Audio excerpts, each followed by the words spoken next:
Hello बच्चों। तो अपन electric charge and field पढ़ रहे थे। इससे प्रीवियस लेक्चर में मैंने आपको क्या बताया था, कूलॉम्स लॉ बताया था, है ना। कूलॉम्स लॉ अपन ने पढ़ लिया था, कूलॉम्स लॉ, है ना। और कूलॉम्स लॉ के लास्ट में मैंने आपको डाइलेक्ट्रिक कांस्टेंट बताया था। डाइलेक्ट्रिक कांस्टेंट की वैल्यू मैं आपको बताने वाला था, है ना, कि किस किस मटेरियल के लिए क्या क्या होती है। तो आपको पता है डाइलेक्ट्रिक कांस्टेंट जो एप्सिलॉन आर है, उसको अगर रिलेटिव परमिटिविटी भी बोलते हैं, उसकी वैल्यू कितनी रहती है एयर के लिए, 1 के अप्रोक्स रहती है 1.0056। अगर मैं बात करूं किसी दूसरे में ग्लास के लिए, तो ग्लास के लिए 5 to 10 रहती है। ऐसे अलग अलग मटेरियल के लिए उस एप्सिलॉन आर की वैल्यू अलग रहती है। अगर माइका के लिए बात की जाए तो 3 to लेके 8 तक रहती है। तो अलग अलग मटेरियल के लिए अलग अलग रहती है। ये कोई बड़ी बात नहीं है। आपको जिस भी मटेरियल की अगर आपको क्वेश्चन देगा तो आपको साथ में उसकी वैल्यू भी दे देगा, है ना, रिलेटिव परमिटिविटी की वैल्यू देगा, तो आपको रटने की जरूरत नहीं है बिल्कुल भी। तो कूलॉम्स लॉ अपन ने पढ़ लिया था बच्चों। आज एक ऐसा टॉपिक है ना, जिसके बारे में अगर देखा जाए तो ऐसा सोचते हैं कि ये तो कुछ भी नहीं है ना, लेकिन मेरे हिसाब से वो आपको समझना काफी जरूरी है ना। कंपटीशन पॉइंट ऑफ व्यू से वो काफी अच्छा रहेगा। देखो, टॉपिक का नाम है vector form of Coulomb's law. बच्चों, अगर कोई भी पढ़ाएगा तो आपको बोलेगा कि वेक्टर फॉर्म में क्या है। आपने अगर ये फोर्स पढ़ा है के Q1 Q2 upon are square, ये क्या है, इलेक्ट्रिक फोर्स है या कूलम्बियन फोर्स है। अगर आपको इसका वेक्टर बनाना है तो आप आसान से क्या करो, इधर वेक्टर बनाना है तो यहाँ पे क्या आ जाएगा, आर क्यूब आ जाएगा। बच्चों, ये इसकी बिल्कुल सही बात है, ये इसकी वेक्टर फॉर्म है। वेक्टर फॉर्म बनाना बिल्कुल आसान है, लेकिन इतना भी आसान है, थोड़ा सा इसको आपको ब्रीफ करना आना चाहिए कि वेक्टर फॉर्म बना कैसे, ये कैसे बना, और इसके बारे में एक दो चीजें फैक्ट है इसके बारे में, जो कंक्लूजन है इस कूलॉम्स लॉ के, वो आपको पता होना चाहिए, है ना। तो अपन उस कूलॉम्स लॉ के वेक्टर फॉर्म को पढ़ते हैं, ठीक है। देखिए, आप बिल्कुल देखते जाइए। आपके पास ये कोई पॉइंट चार्ज है Q1 और ये पॉइंट चार्ज है Q2, ठीक है बच्चों। मैं कोऑर्डिनेट सिस्टम ले लेता हूँ किसी भी प्लेन में।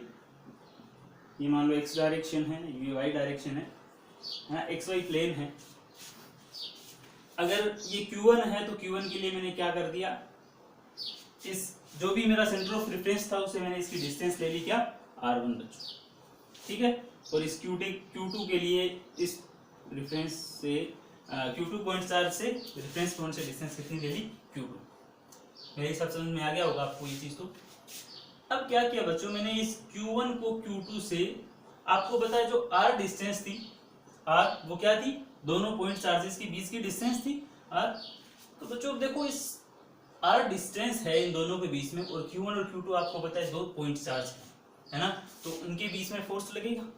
लेकिन मुझे इसकी प्रॉपर्टी पता नहीं है कि ये कैसा है, ये पॉजिटिव चार्ज है कि नेगेटिव चार्ज है, मुझे भी इतना पता है कि इसके ऊपर फोर्स लगेगा, ठीक है।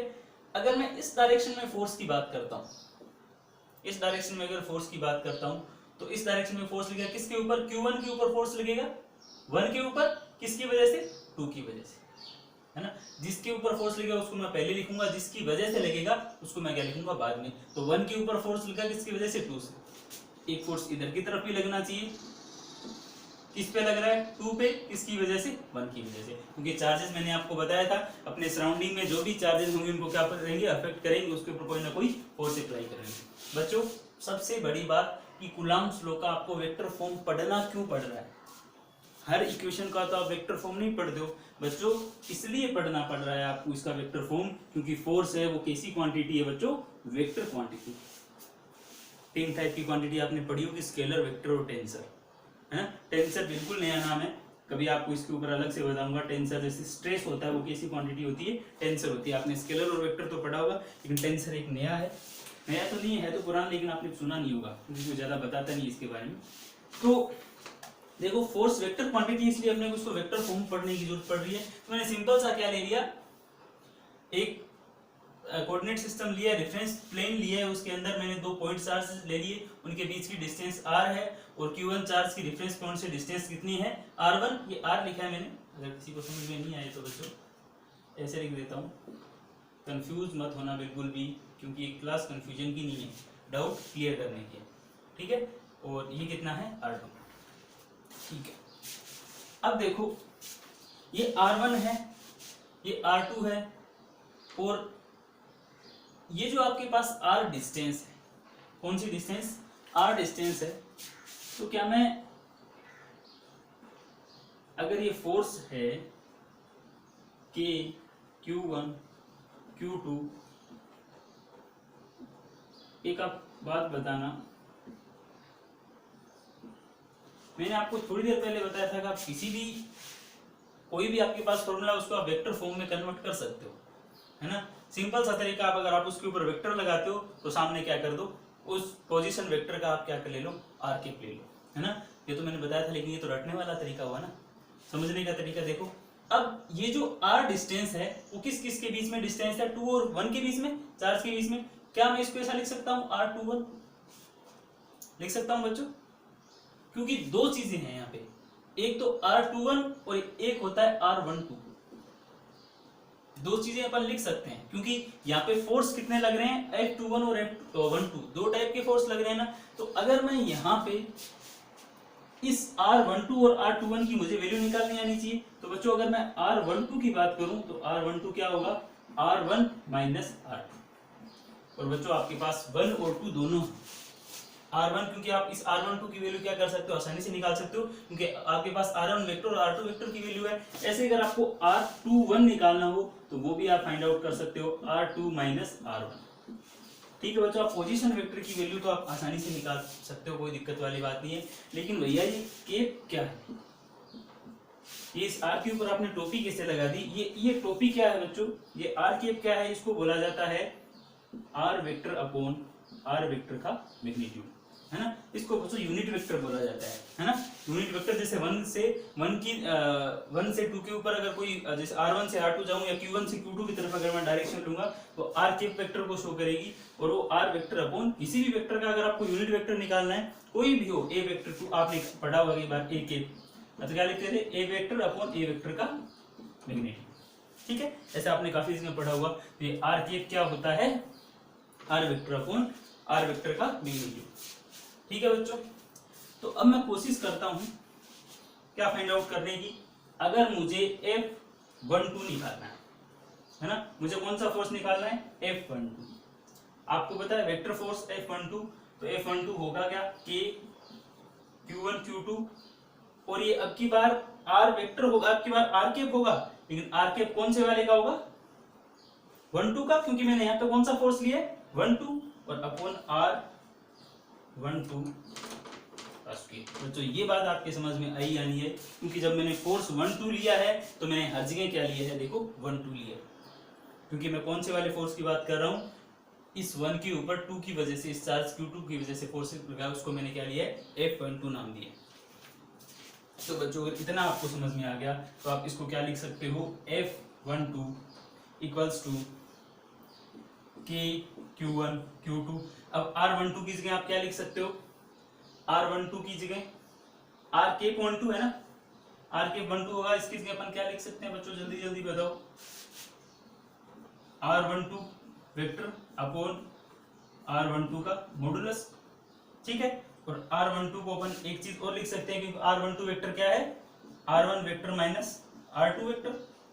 ठीक है, और अगर इसकी बात करें अपन तो R1 माइनस R2 वेक्टर का मॉडुलस का क्या, स्क्वायर, है ना, मैग्नीट्यूड का स्क्वायर। तो इसका मतलब अपन R12 की जगह क्या पुट कर सकते हैं, ये वाली वैल्यू पुट कर सकते हैं, कोई दिक्कत वाली बात नहीं है। R के एक बार यही लिख देता हूँ, या आपको लिखना है तो मैं लिख देता हूँ, R12 वेक्टर अपॉन R12 का मॉडुलस, मैंने वैल्यू पुट कर दी, और नीचे क्या है, R12 वेक्टर का स्क्वायर।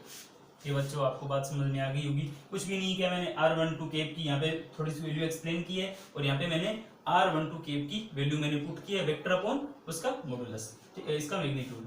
ठीक है, अब K Q1 Q2 upon R12 का स्क्वायर R12, इसका मतलब R12 का क्या हो गया, Q, क्योंकि 2 पावर और ये पावर 1 बेस सेम होने पे पावर्स क्या हो जाती है, ऐड हो जाती है। और R12 को मैं क्या लिख सकता हूँ, R1 माइनस R2 लिख सकता हूँ, बिल्कुल कोई दिक्कत नहीं है बच्चों मेरे हिसाब से, तो है ना, लिख सकता हूँ ये। मैग्नीट्यूड नहीं है इसका, वेक्टर है। और R12 को क्या लिखा जा सकता है, इसको ऐसे लिख लूँ कि Q1 Q2 R1 minus R2 vector upon R1 minus R2 vector के। तो बच्चों ये क्या है, ये है F12। F12 मतलब चार्ज 1 के ऊपर चार्ज 2 की वजह से इतना फोर्स अप्लाई हो रहा है, उसकी वैल्यू अपन ने निकाल ली है किस फॉर्म में, वेक्टर फॉर्म में बच्चों। ठीक है, तो अब ऐसे ही इसको आप नोट डाउन कर लीजिए जल्दी।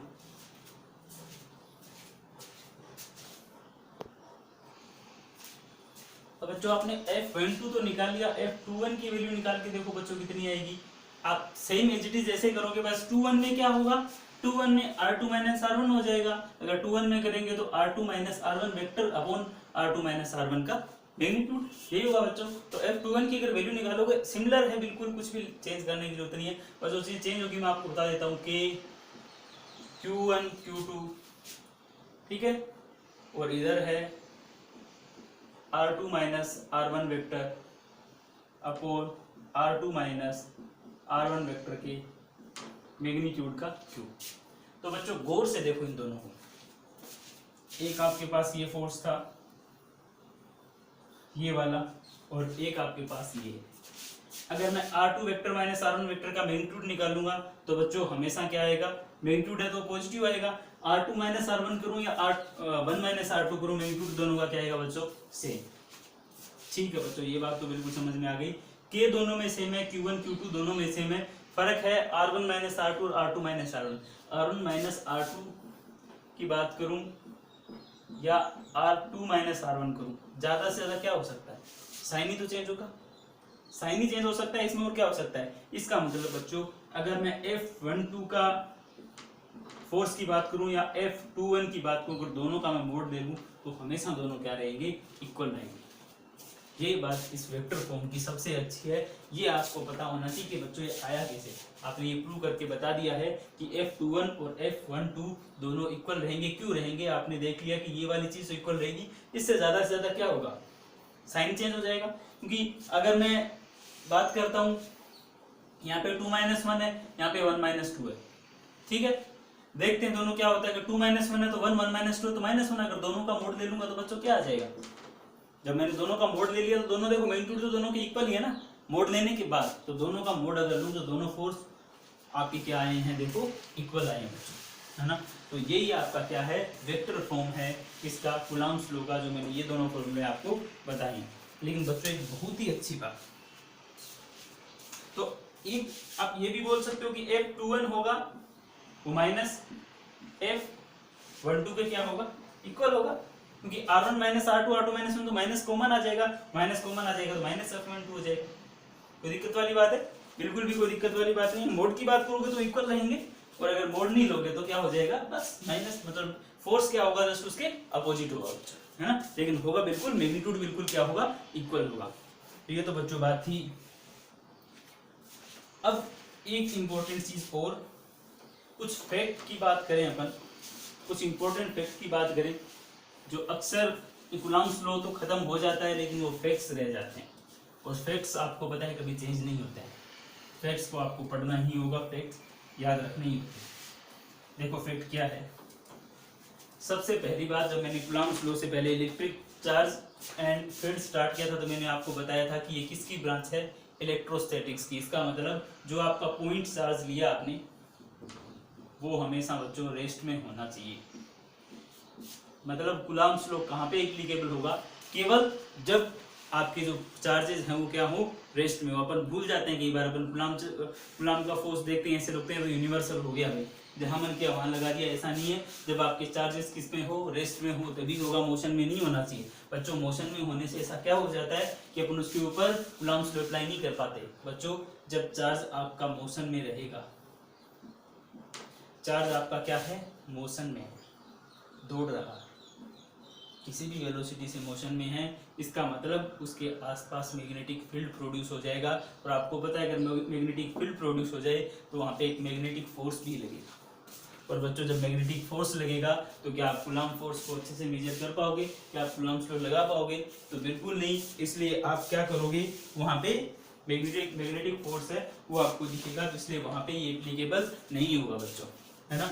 अगर दूसरी बात की जाए, है ना, एक और अच्छी चीज, अगर ये चार्ज की बात करूं, ये आपके पास एक चार्ज है, ये Q1 चार्ज है और ये Q2 चार्ज है। ऐसा नहीं है कि ये हर जगह कूलम्ब फोर्स, इनके बीच की डिस्टेंस तो ये मैटर करता है बच्चों, है ना। अगर इन्हें इन दोनों चार्ज के बीच की डिस्टेंस अगर 10⁻⁻15 मीटर या इससे कम हो, या लेस देन इससे कम हो, लेस देन 10⁻⁻15 मीटर, अगर इससे डिस्टेंस कम होगी तो भी बच्चों अपन कूलम्ब लॉ नहीं लगा पाएंगे।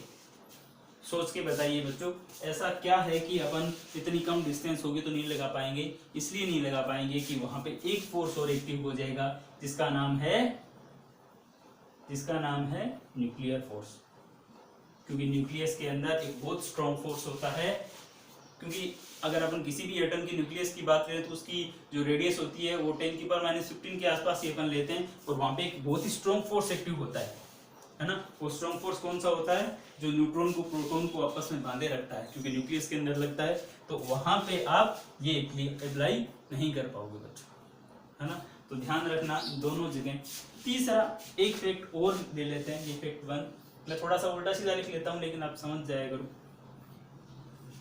मेन काम कंसेप्ट है, थ्योरी आपको हर जगह मिल जाएगी। मैं फिर बता दूं, आप कोई सी बुक लेके हो, मैं ये नहीं बताता कि कोई भी बुक कुछ गलत लिखा है, उसमें हो सकता है 2-4-5 जो गलतियां होती है वो हर बुक में होती है, लेकिन आप किसी भी बुक को, ऐसा कोई नहीं होगा किसी ने बुक लिखी है उसमें गलतियां ही गलतियां, उसमें कुछ सही नहीं लिखा हुआ, ऐसा कभी नहीं हो सकता।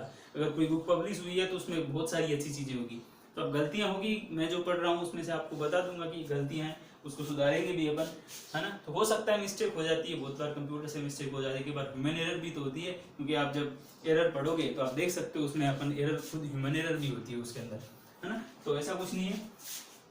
लेकिन तीसरा पॉइंट अपन पढ़ रहे थे, ज्यादा ज्ञान की बातें नहीं करेंगे, नॉलेज वाली करेंगे, है ना। तो अगर थर्ड पॉइंट की मैं बात करूं, एक लॉ होता है, आपने कई जगह उसका नाम सुना होगा, inverse square law.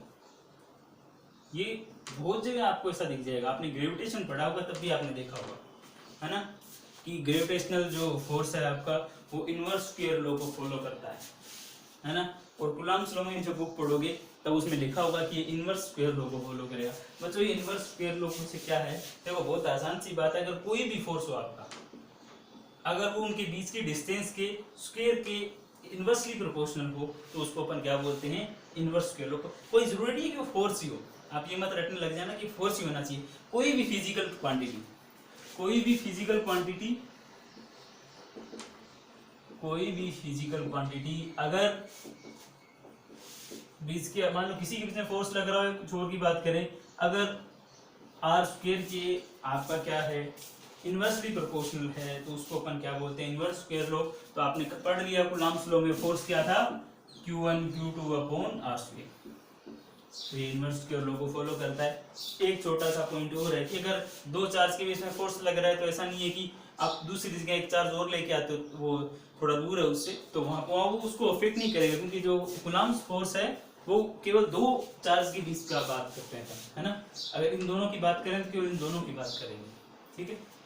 Multi charges है वो अपन बाद में बात करेंगे, ऐसा कुछ नहीं है। तो इसके बाद आगे जो नेक्स्ट लेक्चर होगा, ये शायद वेक्टर फॉर्म इसका कंप्लीट है ना। मल्टी चार्जेस होंगे तब अपन और बात करेंगे। अब नेक्स्ट लेक्चर अपन क्या करेंगे? इसके न्यूमेरिकल करेंगे अच्छे बच्चों, है ना। तो मेरे हिसाब से आपका कूलम्ब लॉ है वो आपको कंप्लीट हो गया है ना, आपको समझ में आ गया होगा, ऐसा मैं मानता हूँ। अगर कोई डाउट हो तो आप कमेंट में लिख के बता दीजिए कि सर इसमें कुछ समझाना है, कुछ समझ में नहीं है, तो अपन नेक्स्ट फिर ले लेंगे। Thank you.